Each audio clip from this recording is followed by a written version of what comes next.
Parce que, mesdames et messieurs, dimanche, comme vous le savez très bien, c'est Info 7, la rétrospective de la semaine. Nous allons, pour ce dimanche, recevoir Franck Diongo, président du MLP. Et avec lui, la formule est consacrée. Nous allons décortiquer le temps fort de l'actualité de cette semaine. Très heureuse de vous retrouver une fois de plus, Franck Diongo. Merci beaucoup, madame. L'actualité étant très riche cette semaine, nous allons commencer tout go. Nous allons prendre le tout premier dossier, mesdames et messieurs. C'est la tournée du président de la République tout au début de la semaine. Vous le savez, les cours ont repris pour les classes terminales et le président de la République a voulu palper du doigt la réalité sur le terrain. Il est allé dans quelques écoles de la capitale, évidemment à l'université de Kinshasa, l'une des grandes universités de notre pays, la République démocratique du Congo. Plus de détails, mesdames et messieurs.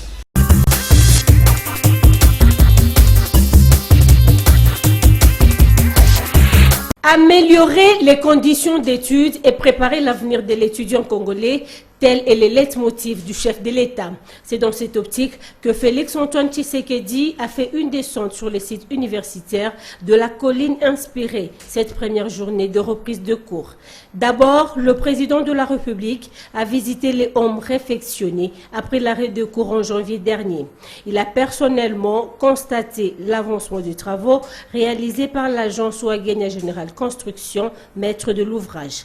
Ensuite, Félix Tshisekedi va visiter les étudiants finalistes en jeu 3 économie. Ici, il s'est adressé aux étudiants en les encourageant à prendre leurs études au sérieux, tout en rappelant qu'il prend à cœur les préoccupations des étudiants. Félix Tshisekedi n'a pas manqué à les conscientiser à respecter les gestes barrières. Donc vous devez être dans les meilleures conditions possibles pour que vous puissiez intérioriser tous les enseignements que vous allez avoir tout au long de votre carrière. Le chef de l'État va se diriger après à la faculté de droit où son défunt père a suivi son cursus universitaire. Ici, en L2, il a eu droit à un accueil chaleureux. Dans son adresse, Félix Tshisekedi a martelé que le président de la République est d'abord le premier serviteur du peuple. Il n'a pas manqué de mettre un accent sur le strict respect de gestes barrières. Le Congo est un des meilleurs pays au monde. Ce n'est pas normal, c'est vraiment un paradoxe de voir que ses filles et ses fils choisissent l'exil, choisissent de le quitter et d'aller évoluer ailleurs. Cela nous interpelle et c'est pourquoi nous restons soucieux d'améliorer vos conditions d'études et de préparer votre avenir. Avant de quitter la colline inspirée, Félix-Antoine Tshisekedi a salué la réfection des bâtiments et a demandé aux étudiants d'en faire bon usage. Devant cet échantillon d'élèves, au-delà des félicitations à l'endroit du ministre d'État en charge de l'EPST, Félix Tshisekedi va rassurer les finalistes de tous les pays. Vous allez reprendre vos cours. C'est une année importante, cruciale pour vous. Donc on a privilégié les classes terminales. Tout se passera bien parce que nous allons y veiller. Concentrez-vous sur vos études. Nous nous occupons du reste. D'accord ? La levée de l'état d'urgence ne signifie pas la fin de la pandémie de la Covid-19. Ainsi, le président de la République invite ses élèves au respect des gestes barrières. Je suis heureux de vous voir avec les masques. Ça doit continuer tous les jours où vous serez ici à l'école. Évitez les contacts manuels et veillez à vous laver toujours les mains quand il y a eu des contacts. Faites tout pour ne pas propager la maladie entre vous parce que vous risquerez à ce moment-là de la ramener à la maison. Et à la maison, vous connaissez les personnes âgées, elles ont des petits ennuis de santé et lorsque ce virus arrive chez quelqu'un qui a déjà quelques antécédents de santé, ça devient dangereux. Ça met sa vie en péril. Voilà pourquoi je compte sur vous pour que tout se passe normalement. Après l'Institut de la Gombe 1, le président de la République s'est rendu à l'ITC limité où il a martelé sur le même message.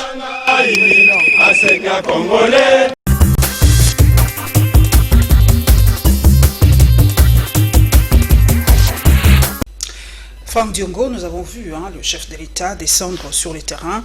Il a commencé,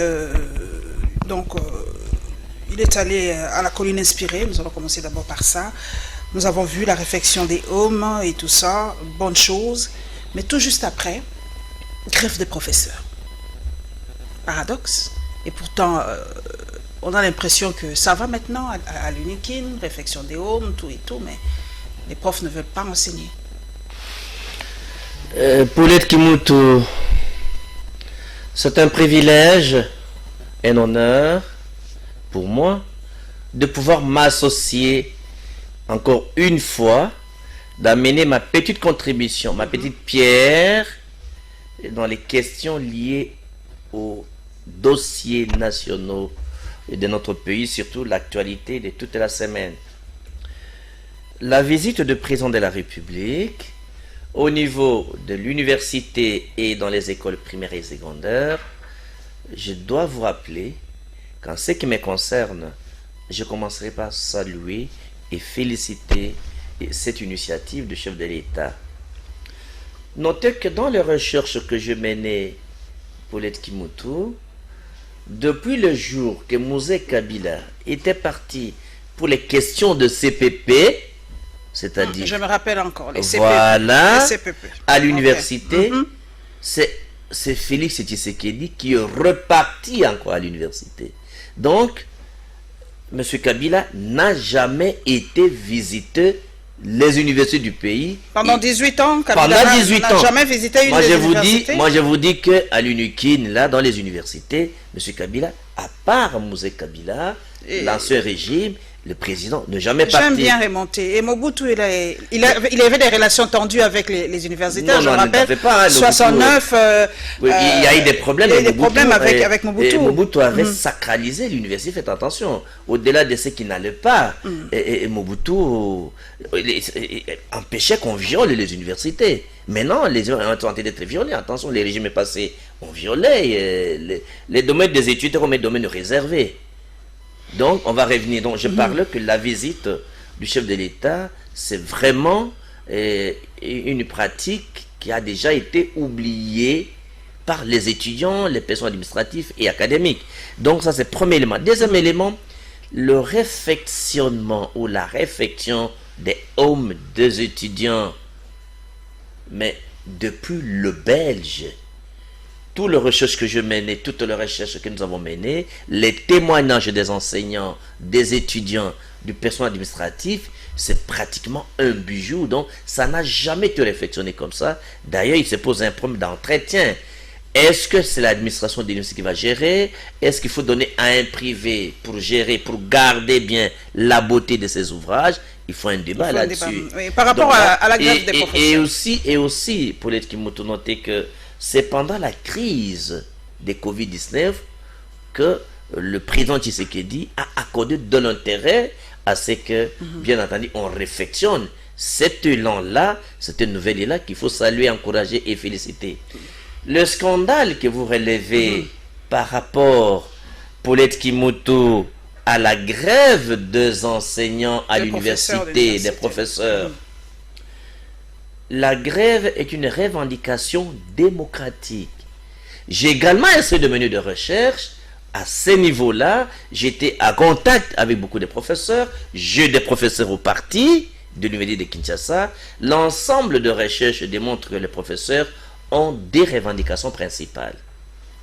La première revendication principale, Paulette Kimutu, lorsqu'ils ont acheté 2 voitures qu'on a données aux professeurs, il y a ce qu'on appelle un trop perçu de $3000. C'est-à-dire, les professeurs ont payé plus que le prix convenu. Ah, Bachini Bango, comme on peut donc, dire. Donc, il faut que l'État puisse remettre, payer les $3000. Et ils disent, avant de reprendre les cours, payez-nous les $3000 parce que le gouvernement a pris un engagement qu'il n'a pas respecté. Deuxième revendication, le manque à gagner. Il y a un manque à gagner de 2 mois par rapport à la manière qu'on le paye. Ils ne veulent pas une augmentation de leur salaire parce que moi j'ai ouï dire... On n'est pas dans l'augmentation d'abord des salaires. Mais ils veulent qu'on leur paye $5000 par mois, non? Même à Lubumbashi, il y a grève. Les recherches que je menais... Mais je vous informe. Les recherches que je menais, les documents que j'ai examinés, les échanges que j'ai eu avec des professeurs, des grandes revendications, sur le paiement des trop perçus de $3 000, que l'État doit leur restituer leur argent, et également le manque à gagner de 2 mois. Si l'État négocie avec un engagement ferme ou une réponse immédiate, les cours vont reprendre. Et là, je plaide auprès du président de la République de pouvoir, dans la logique de la politique du peuple d'abord, lui-même qui est descendu à l'université, on ne peut pas réfectionner les hommes et ne pas donner la chance aux étudiants de pouvoir reprendre les cours. Donc pour moi, je sollicite l'augmentation encore... salariale n'est pas dans les revendications actuellement. En tout cas, dans les documents que j'ai eus, je n'ai pas vu ça. Merci. Donc je demande l'implication personnelle du chef de l'État pour répondre aux revendications.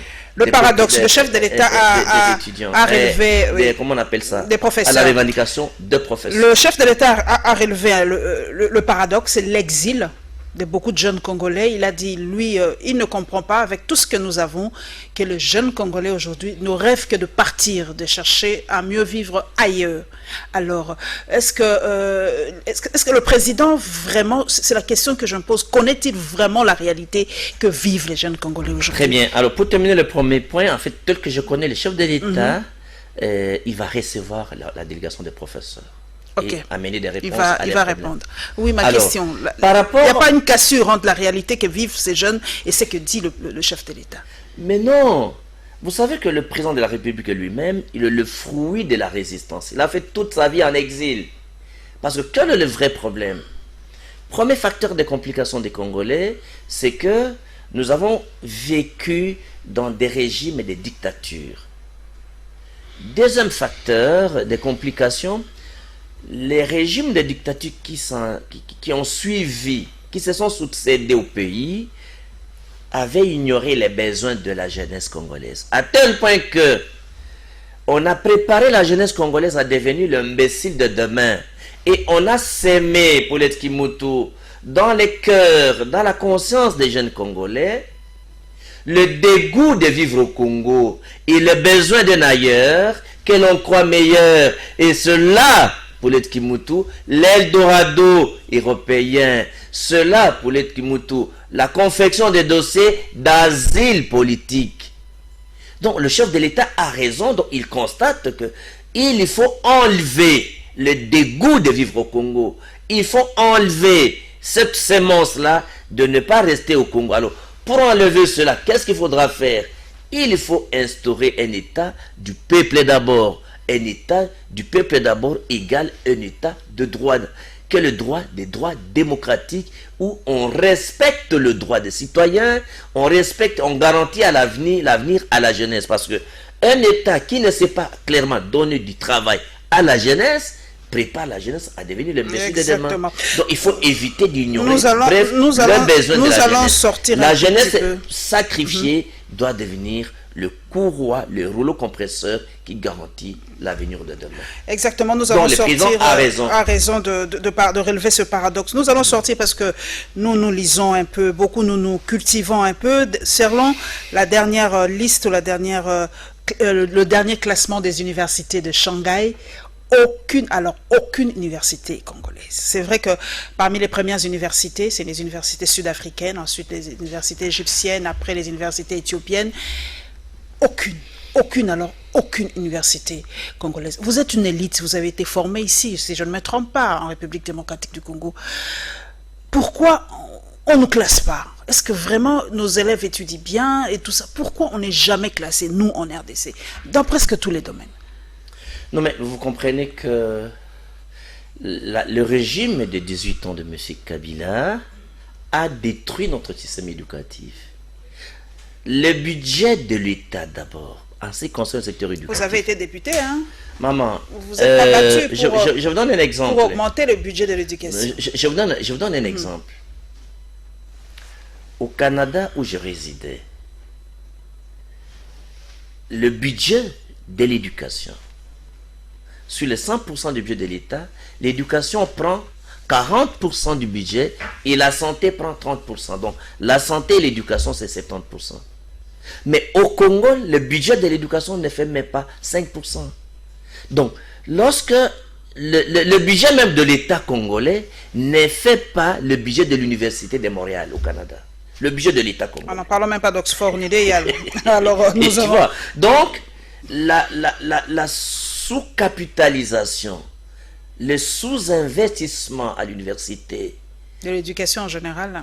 De l'éducation en général, le manque d'intérêt d'investir pour garantir l'avenir de notre jeunesse à travers l'éducation, on a détruit nos universités et notre système éducatif. Il faut repenser tout ça. Notre système Nous allons parler... Et puis, il faut que le président de la République, qui est du peuple d'abord, doit faire un effort tel qu'on le voit, il est en train de faire, pour qu'on puisse réhabiliter notre système éducatif, pour garantir à notre jeunesse un système éducatif compétitif et gagnant. Voilà, nous allons maintenant parler des Allemands qui sont venus en République démocratique du Congo. C'est là soulevé, comme vous le savez, beaucoup de débats. Comme on dit en français d'ailleurs, chat échaudé craint l'eau froide. Beaucoup disent, mais on a déjà vu beaucoup d'investisseurs venir en République démocratique du Congo. D'ailleurs, le tout dernier qui a... fait débat vraiment à l'époque, c'était ce fameux contrat gagnant avec les Chinois, le win-win. On nous entend parler et on n'a pas vu les œuvres. Alors beaucoup aussi se posent la question, est-ce que ces Allemands, c'est toujours pas ce mirage, c'est pas de l'utopie, la venue de ces Allemands, est-ce qu'on les connaît, qui sont-ils, tout ça. Nous allons essayer d'en parler tout à l'heure dans ce deuxième dossier consacré, d'ailleurs il y a 2 dossiers consacrés à ces investisseurs allemands. Alors nous allons commencer, plus de détails s'il vous plaît.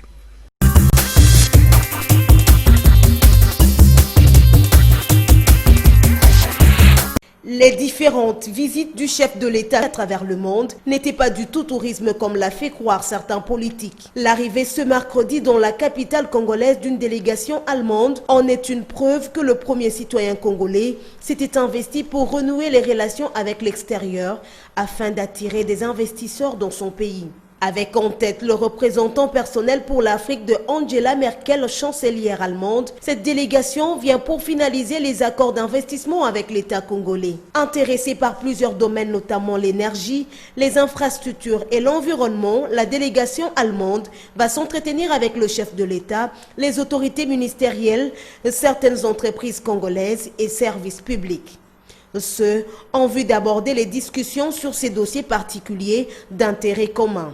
La finalité est la signature du protocole d'accord entre la partie allemande et la République démocratique du Congo. Cette délégation veut financer l'étude pour la réhabilitation, la construction et l'exploitation d'un réseau de chemin de fer global et intégrateur de 10 000 km. Financer l'étude et la construction du barrage d'Inga 3 et financer l'étude et la construction à Banana d'une usine de production d'hydrogène vert sans COD destinée à l'exportation vers l'Allemagne et l'Europe sont aussi les souhaits de ces Allemands.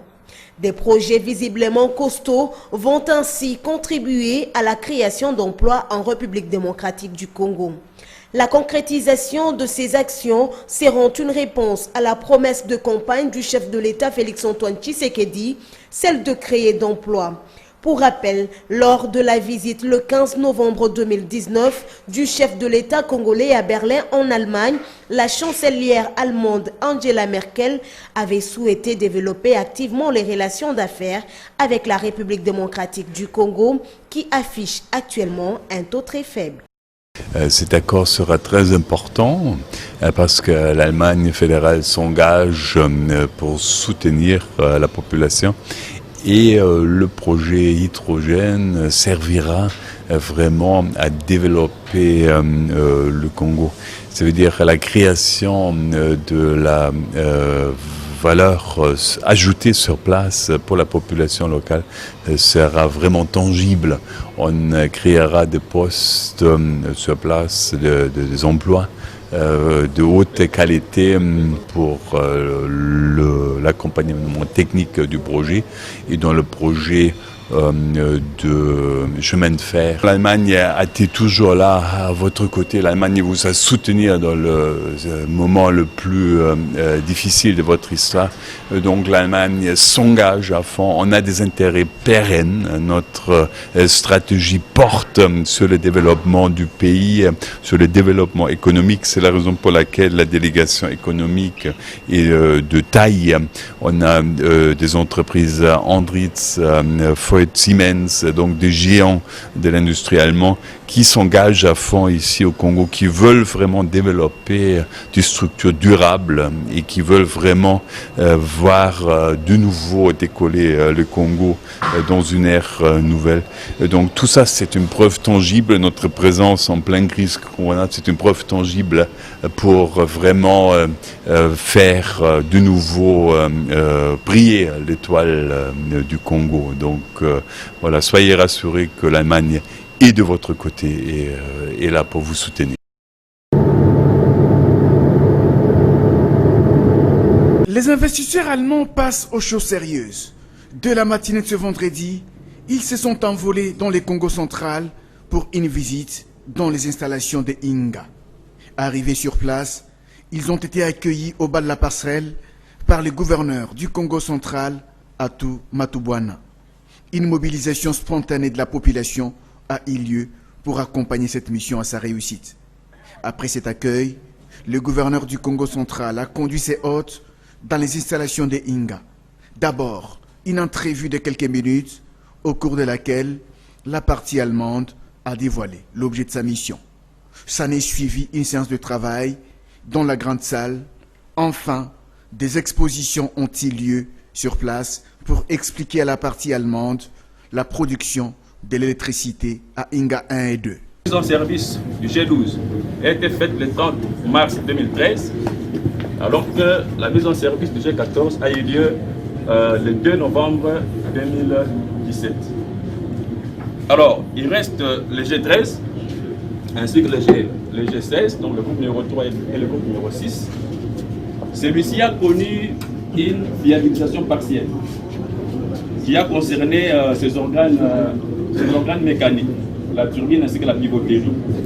Et la remise en service a eu lieu en 1998. Donc il y a longtemps.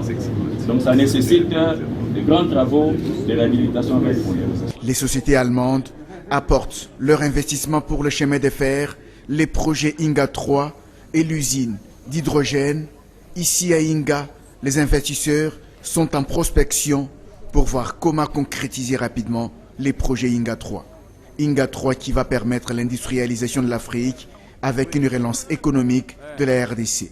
Des accords irrélatifs seront signés avec la partie congolaise avant les débuts des travaux qui visent à créer plusieurs emplois directs et indirects au pays.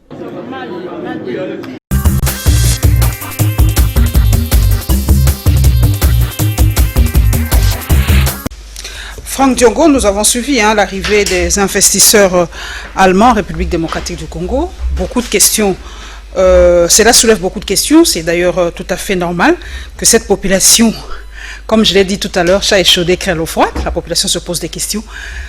Je sais que vous fouillez un peu. Est-ce que ces investisseurs, une question vraiment terre à terre, est-ce que ces investisseurs allemands sont sérieux? On a vécu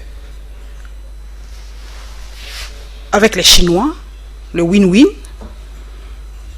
Les gens se posent la question, est-ce que ces investisseurs sont-ils réellement sérieux? Paulette Kimutu, il m'est difficile à ce stade de vous dire s'ils sont sérieux ou ne sont pas sérieux, mais j'ai les éléments d'évidence qui confirment, sans connaître les personnes, mais les entreprises et les recherches que j'ai menées démontrent qu'il y a une démarche de crédibilité qu'il faut faire foi. Premier élément, le président de la République a fait des tournées pour remettre le Congo dans la scène internationale. Ce que son prédécesseur ne faisait pas. Élément de démarcation. Il fallait vendre le Congo, l'image du Congo, reconstruire la confiance, la crédibilité du Congo au niveau des partenaires, que ce soit au niveau bilatéral ou multilatéral. Il y a maintenant les retombées de ces voyages-là. Ah, ça sont les retombées. Hein, de les retombées de ces voyages-là. Prenons les cas du dossier allemand. Quelles sont les recherches que j'ai menées pour les Kimutu? Premier élément, la question a été discutée au Conseil des ministres pour annoncer l'arrivée de ces investisseurs. Et premier élément de crédibilité. Deuxième élément de crédibilité, dans les recherches que j'ai menées, j'ai pris contact avec l'ambassade du Congo, de la République démocratique du Congo, en Allemagne.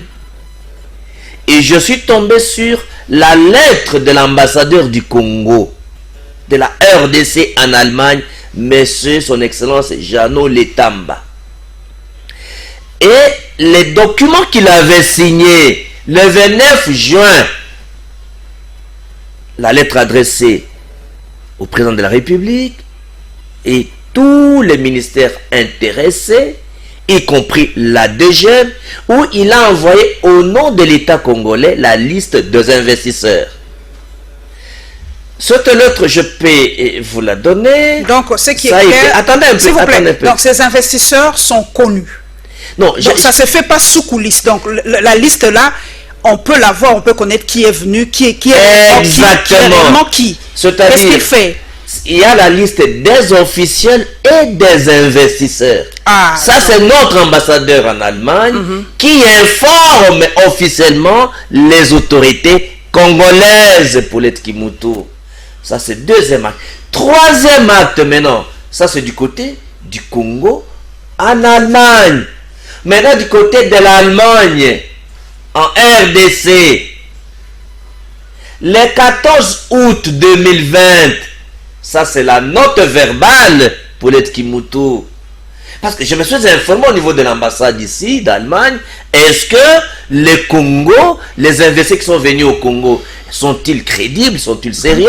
Et je tombe sur une correspondance, la note verbale de l'Allemagne, de l'ambassade d'Allemagne aux autorités congolaises, qui reconnaît l'initiative, qui soutient et qui encourage et qui demande même qu'on arrive à la signature des conclusions sur les négociations. Un protocole d'accord, en fait. Vous voyez un peu.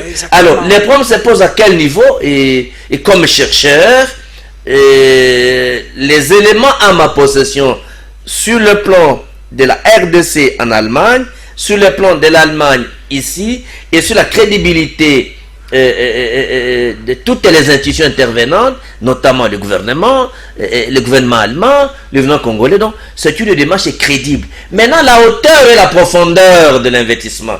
On n'a jamais attendu qu'il y ait un investissement de 51 milliards. C'est 51 milliards qu'ils ont amené dans leur... les projets, l'ensemble des projets à négocier, à conclure, et c'est évalué à 51 milliards d'euros. Franck Diongo. Alors, dans cet anglais-là, quand vous entrez un peu les entreprises, quand vous voyez par exemple CMS, ce sont ces mêmes entreprises-là, ces investisseurs, ces mêmes entreprises qui ont construit, qui ont fourni les équipements des barrages d'Inga. Donc, les machines qui sont à Inga, ce sont ces Allemands-là qui ont fabriqué. Donc, ce sont des entreprises très sérieuses, crédibles. Vous n'avez pas dit que CMS, c'est quand tu vois. C'est vrai. Ce sont des gens. Donc, moi, j'ai foi à ces entreprises. Vous avez foi. Et je demande aux Congolais de donner. Mais nous connaissons aussi, Franck Diongo. Okay. Nous connaissons. Okay. Les rétrocommissions. On connaît comment ça fonctionne chez nous. C'est un système qu'il faut balayer, mais c'est un système qui perdure. On a vu avec les 100 jours, un grand procès médiatique. Les gens se posent la question. D'ailleurs, un internaute m'a dit de vous poser à vous cette question. Par rapport aux rétrocommissions. 10% il faut la ministre va signer. Il faut. Moi, il faut signer. Est-ce que vous allez garantir à cette population qu'il n'y aura pas de rétrocommission? Est-ce que ça sera clair? Les dépenses seront claires. On a fait ça, on a dépensé ça. Parce que les 100 jours, on a été totalement étonnés de voir que des millions comme ça ont échappé à l'État? Est-ce qu'il y a une garantie que vraiment cette fois-ci, ça sera transparent? Transparent. Je vois la question autrement, Paulette Kimutu. D'ailleurs, il faut d'abord prier pour que ce projet soit conclu et qu'on signe. Parce que lorsqu'on investit 51 milliards, à contrepartie, qu'est-ce que nous va garantir aux Allemands? Il se pose un problème de garantie souveraine. Tu sais, par exemple, qu'on a signé les contrats chinois. On a fait un contrat de Vous étiez député à l'époque, non? Oui, exactement. Moi je me suis opposé. Ils ont signé un contrat de troc, c'est-à-dire que ils amènent, ils construisent les infrastructures, nous hypothéquons nos richesses. Et ils vont exploiter pendant autant d'années. Je crois que si je ne m'abuse pas, c'est 30 fois x 3, 30 ans x 3, presque un siècle d'exploitation. Donc, même jusqu'à maintenant, nous sommes liés les contrats chinois. Il faut dénoncer, il faut réévaluer, il faut rompre les contrats chinois. Donc, et nous devons payer 88 milliards de dollars pour les Chinois. Donc, c'est une situation, il faut prendre très au sérieux. Donc, alors, ici, ce qu'il faudra remercier Dieu, c'est que quelle est la garantie de cautionnement que les entreprises allemandes ou les investisseurs allemands vont exiger à la République démocratique du Congo. Ce n'est pas d'abord ce que les gens vont chercher des commissions ou pas. Les grands débats, c'est maintenant, est-ce qu'on peut aboutir à signer cette Est-ce qu'il y a des chances que cela aboutisse? En tout cas, il y a des chances que cela aboutisse. Parce qu'il y a la volonté du gouvernement congolais, du chef de l'État, il y a la volonté du gouvernement allemand et l'opportunité que le Congo offre au monde entier. Je crois que il faut d'abord souhaiter que ça aboutisse. Maintenant, quant à la modalité pratique, on verra comment éditer leurs règles de transparence pour éviter de tomber dans les rétrocommissions et dans la corruption, dans les investisseurs fictifs tels qu'on a vu dans les contrats chinois. Un homme a donné un nom fictif, il se présente au nom de l'État congolais, donc il faut éviter ça. Je crois qu'avec la rigueur du chef de l'État, la rigueur du chef de l'État et la rigueur allemande et de la politique de réhabiliter la justice indépendante, et je crois que les nouvel élan que les présidents ont dans la justice, ils ont choisi. Il y a également l'institution de la lutte contre la corruption, l'ensemble de tout ce secteur pourront permettre. Ils ont choisi 3 domaines. Ils ont choisi l'énergie, l'infrastructure et l'environnement, la réhabilitation du barrage d'Inga et puis la construction peut-être d'Inga 3 qui peut-être cette fois-ci. Minimum 1 million d'emplois à ce projet-là. Donc j'espère que Inga 3 on l'aura. Et le réseau d'un chemin de fer de plus ou moins 100 km. Donc on est sous-équipé avec le chemin de fer en République démocratique du Congo. Non, les Congo, je crois qu'il faut, je crois que 100 km c'est peu, je crois que c'est 1000 km. C'est 10 000 km. C'est 10 000 km de chemin de fer. Tout un réseau. Donc en fait, le Congo sans chemin de fer, on ne peut pas se développer. Même à Kinshasa ici, il faut imaginer les moyens de transport de masse autres que le véhicule. Je vous ai déjà raconté à Paris, Paulette Kimutu. Vous voyez les systèmes de transport en commun en France. Donc au Congo ici, quand vous avez beaucoup de bus, ça crée un nouveau problème d'embouteillage. Même à Kinshasa, il faut imaginer des projets, des métros à Kinshasa, réhabiliter les trains urbains et tout ça, il faut un système de transport de masse. À l'intérieur, le train, c'est le système de transport qui permet d'amener à la fois beaucoup d'hommes et de femmes et beaucoup de marchandises. Exactement. Donc, il faut encourager, soutenir ces projets qui vont nous aider à nous désenclaver et nous ouvrir au reste du monde. À cause des richesses que nous avons, le Congo ne peut pas continuer à être un pays riche avec un peuple pauvre. Nous devons avoir des projets ambitieux au-delà de nos moyens. J'encourage la conclusion de ces projets-là et tout le monde qui est impliqué pour la réussite des projets, il faut les bénir. Voilà, nous allons rester quand même toujours dans ces secteurs de l'investissement. Nous allons voir la réaction de deux économistes, la réaction de Faustin Luanga et de Godin Poyi par rapport à la venue de ces investisseurs allemands. C'est vrai, vous avez suivi Franck Diongo qui a dit que ce sont des investisseurs sérieux, ils représentent des entreprises très sérieuses, et crédibles au niveau international. Ils sont reconnus par leur gouvernement et par notre gouvernement. Deutsche Bank, par exemple, c'est la plus grande des banques de l'Europe. Donc, c'est du sérieux. Nous allons voir la réaction de ces deux économistes.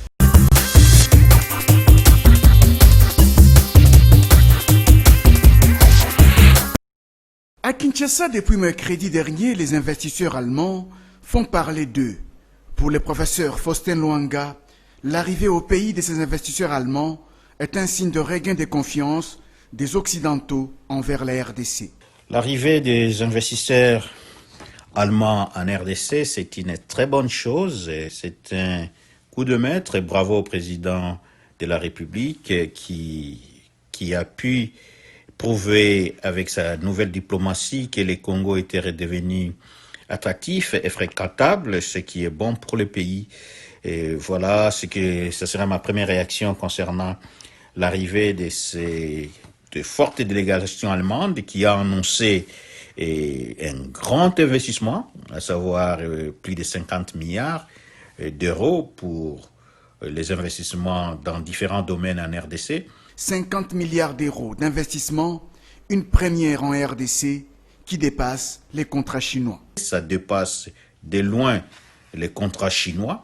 Et à l'époque du président Kabila, ici vous avez, pour vous mettre en perspective, 50 milliards d'euros au budget actuel de la RDC représenterait à peu près 10 ans de budget actuel de la RDC. Ça prouve combien c'est énorme. C'est énorme.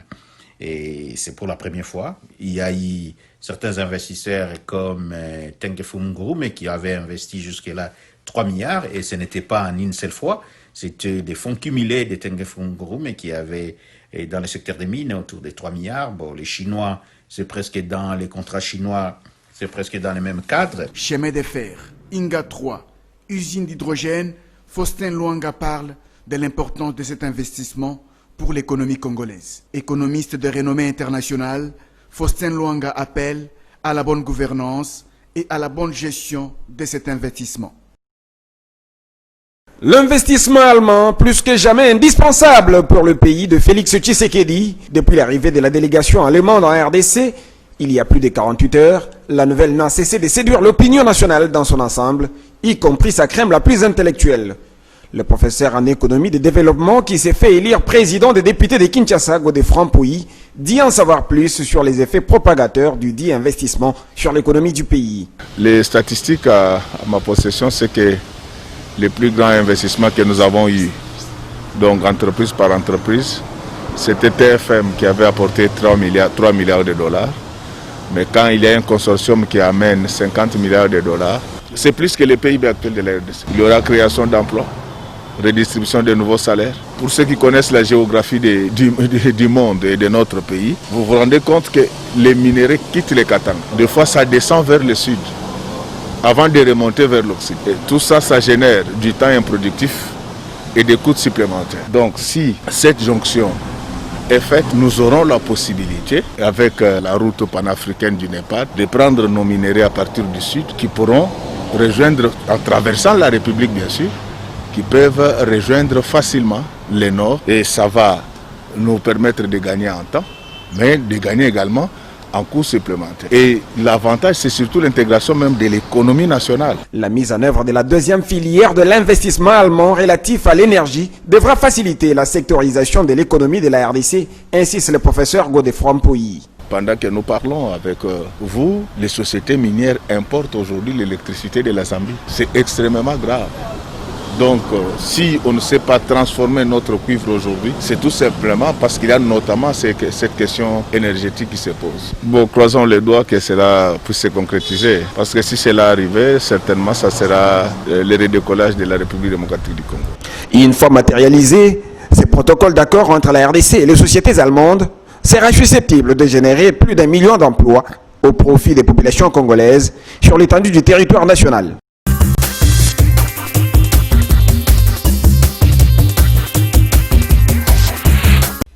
Franck Diongo, nous avons suivi ces deux économistes.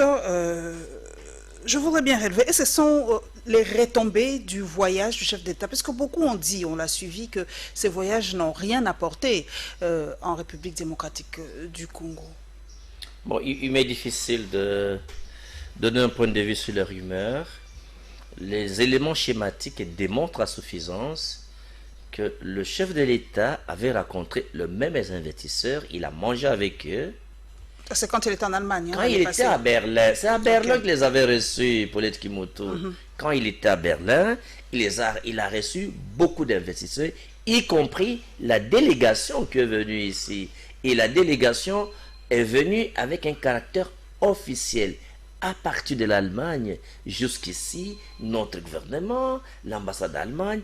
Alors, les premiers et où? Moi, je pense que les questions que vous posez par rapport aux rumeurs, ce sont ceux qui sont les ennemis du Congo et des Congolais qui ne veulent pas qu'il y ait la relance de notre économie. Parce qu'injecter à travers des projets industriels, Paulette Kimoto, ce ne sont pas de petits projets.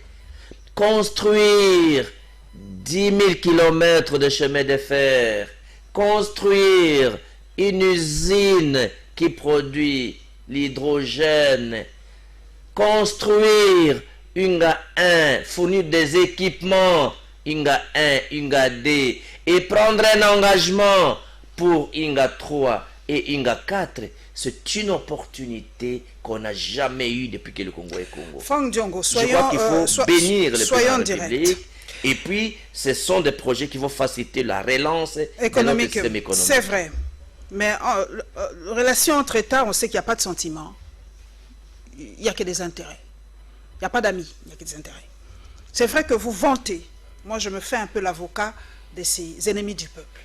Je me fais un peu l'avocat. Vous vantez que réseau 10 000 km, on va construire ceci, on va construire cela. Que gagne l'Allemagne? Qu'est-ce que nous allons donner aux Allemands? Parce qu'avec le contrat chinois, nous avons vu comment ça s'est passé.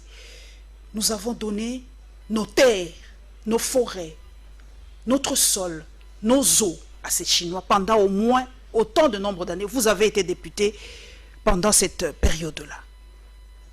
Qu'est-ce que la RDC va donner en contrepartie aux Allemands, clairement à cette population, pour temporiser un peu les peurs? Parce qu'on est tellement habitué à ça. Dites-nous, quelle est la contrepartie? Je crois que nous ne sommes pas encore au niveau d'imaginer quelle est la contrepartie. Parce qu'en fait, le terme de référence, ils sont venus pour négocier et conclure. Les termes de référence, nous devons les avoir. On doit évaluer les éléments des conclusions. Mais n'oubliez pas que le chef de l'État actuel est de la vision du peuple d'abord. C'est-à-dire, le président Tshisekedi ne signera aucun engagement qui cause préjudice à la République. Parce qu'il y a un élément que je dois savoir.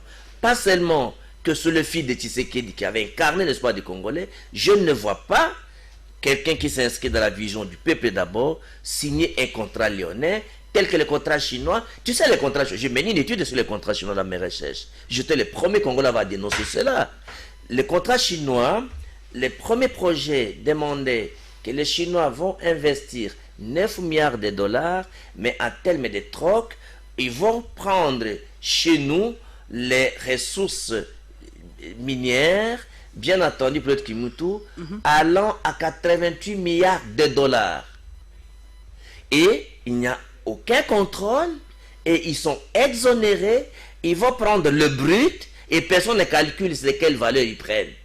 Et ils ont même conclu que si on terminait, si les minéraux sont épuisés, parce que ce sont des ressources épuisables, si les minéraux sont épuisés pour tous les Congo, ils vont prendre les arbres. Si les arbres sont finis, ils vont prendre les eaux, ils vont exploiter dans les eaux. Donc c'est comme ça que le contrat chinois a été signé. Heureusement que la Banque mondiale, le Fonds monétaire international, ils ont fait des pressions et on a ramené les 9 milliards à 6 milliards. Donc c'est un contrat que le nouveau régime doit réévaluer et rompre. Ça continue jusqu'à aujourd'hui? Ça continue, ce n'est pas rompu le contrat chinois. Donc tel que nous sommes là, nos arrière-enfants payeront si on ne dénonce pas ça, si on ne recadre pas les contrats chinois.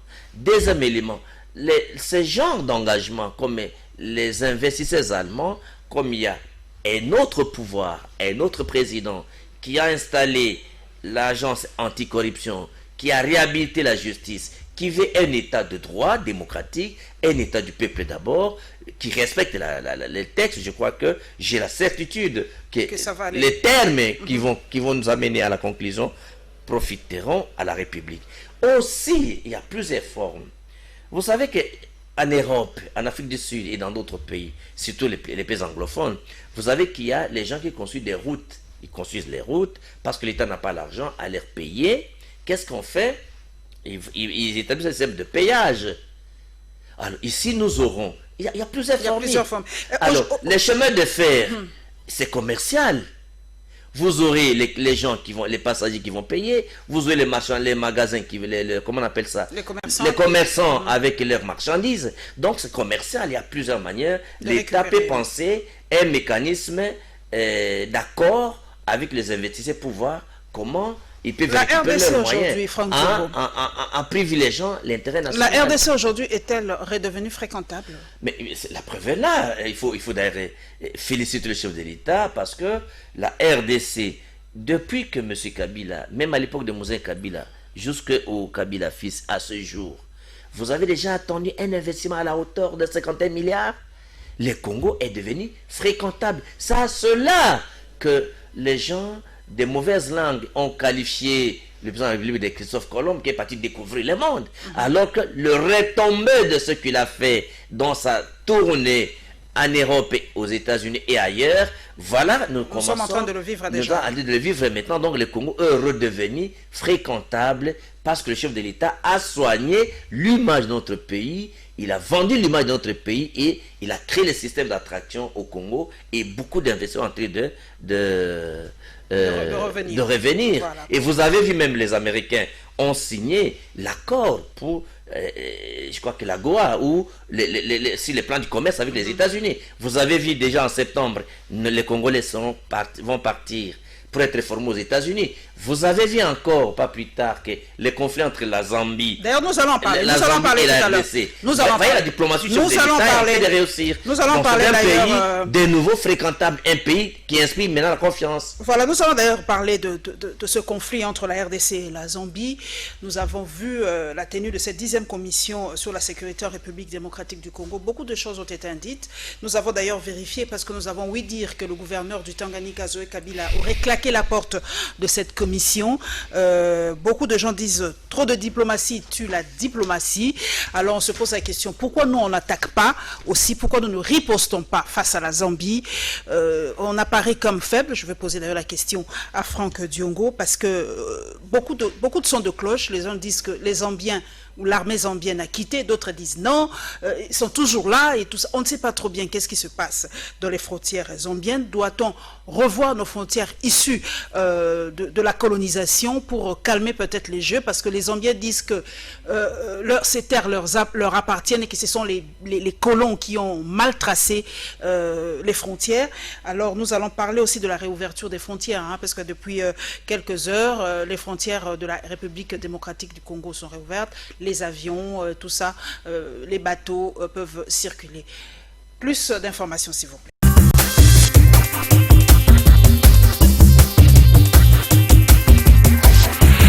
Cette rencontre est un cadre d'échange et de réflexion qui intervient quelques jours seulement après le retrait des troupes zambiennes du sol congolais dans les Tanganyika. Le gouverneur du Haut-Katanga a demandé aux participants qui vont travailler en sous-commission de traiter sans complaisance tous les aspects des problèmes dont sont liés à la sécurité le long des frontières communes entre les deux pays. L'ambassadeur de la RDC en Zambie et son homologue zambien en poste à Kinshasa participent également à ces travaux. Pendant 5 jours, il sera question d'évaluer les degrés d'exécution des recommandations d'intérêt commun prises prises au cours des sessions précédentes. C'est-à-dire, ces assises sont aussi un cadre d'échange et de réflexion sur les questions de défense, de sécurité, d'État et de sécurité publique qui peuvent surgir entre les deux pays, a indiqué Benoît Chiboisbois, vice-premier ministre, ministre de l'Intérieur. Pour sa part, le représentant des experts zambiens et secrétaire permanent au ministère de la Défense, Victor Firi, a souligné qu'avec sa participation à ces assises, la Zambie s'engage à travers ses délégués à résoudre tous les problèmes qui vont surgir le long de la frontière entre les deux États. Rappelons que la dernière commission s'était tenue en 2015 à Ndola, en Zambie. Reprise des vols domestiques et internationaux. Point 1. Mouvement migratoire interprovinciaux. Ils sont assujettis à l'obligation de détention d'une attestation médicale confirmant le résultat du test Covid négatif réalisé 3 jours au plus avant le voyage via l'INRB ou toute autre formation médicale dûment agréée par celui-ci. Le mouvement de personnes d'une province à l'autre reste également assorti de l'obligation de respect de gestes barrières. De la reprise des vols internationaux. L'autorité de l'aviation civile estime que cette reprise doit être conditionnée pour tous les exploitants, à savoir les compagnies aériennes et aéroports, à l'obligation de conformité dûment constatée au regard des lignes directrices de l'instruction opérationnelle. Devant la difficulté de la mise en œuvre totale des dispositifs de test aux aéroports au 15 août 2020, il a été recommandé ce qui suit. Prise en considération, dans un premier temps, des tests effectués dans les pays de provenance ou d'origine, confirmant le résultat négatif réalisé depuis 7 jours avant l'entrée.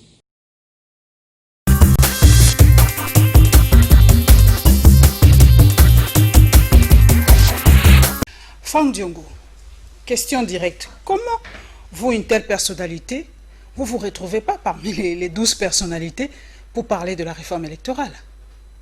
Je me suis d'ailleurs posé cette question personnellement. Paulette Kimoto, je ne sais pas si la question est bien posée, parce qu'en fait, c'est une initiative isolée de quelques frères qui ont pensé porter une réflexion. Mais la question, bien entendu, de la réforme du processus électoral ou l'approche consensuelle, c'est une opinion. Mais est-ce que Franck Diongo, comme chercheur, Franck Diongo comme parlementaire expérimenté, Franck Diongo comme chef d'un parti politique et comme héros vivant, quelle est sa vision par rapport aux prochaines échéances électorales? Quelle est votre vision? Parce qu'en fait, quel est le problème qu'il faut noter? Qu'est-ce qu'on doit modifier? Paulette Kimoto. Vous savez que je suis co-rédacteur de la Constitution. D'abord, l'actuelle Constitution et même la loi électorale, c'est un fruit des consensus. Déjà. Alors, maintenant, les consensus, quand on parle de une législation consensuelle en matière électorale. Parce que les gens parlent de cela. Les vrais problèmes de la classe politique, c'est quoi? Ils veulent un dialogue pour le partage du pouvoir. Encore? Tu comprends? Encore là? Le dialogue, et Franck Diongo n'est pas pour le dialogue pour le partage du pouvoir. Vous allez vous rappeler? Claude, pardon. Vous allez vous rappeler? S'il vous plaît. Mais Claudel Loubaye a dit c'est pas ça la finalité. Moi je l'ai suivi, il a dit c'est pas pour le partage du gâteau, pour la recherche. Est-ce qu'à la SEMCO, ils vous ont dit,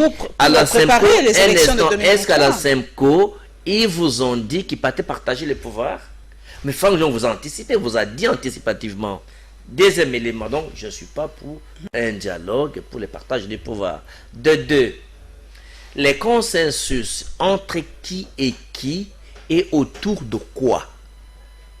Le vrai problème de l'initiative des réformes, normalement, n'est pas en dehors des institutions. L'initiative des réformes, ce qu'il faudra noter ici, sur le président de la République, qui est en coalition avec le FCC, si les deux en coalition avaient la même vision, Paulette Kimoto, il n'y aurait pas d'initiative parallèle.